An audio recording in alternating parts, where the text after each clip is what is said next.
Beginner welders should never ignore these welding points, because a neat weld always starts before the arc is ignited. Many people focus on hand movements, but they forget that small details determine the final result.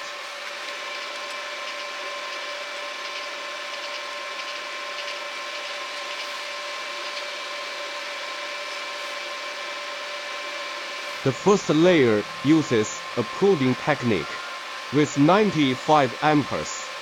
This current is stable enough to bond to different materials without overheating the stainless steel.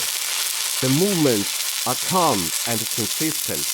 Don't rush to achieve speed, because in the first layer, the main focus is stable penetration.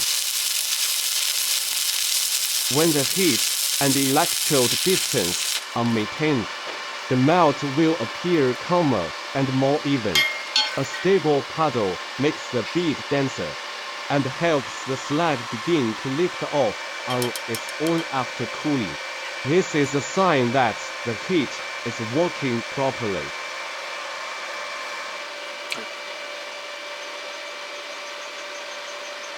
The second layer uses a zigzag technique with 105 amperage.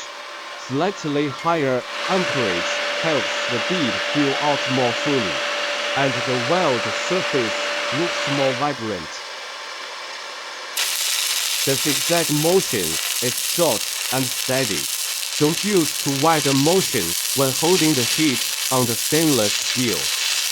This is because stainless steel retains heat longer than regular steel. In this final stage, hand rhythm control is the primary determinant of the visual outcome. If movement and heat are balanced, the bead will appear dense, neat, and symmetrical. Don't forget to like, comment, share, and subscribe.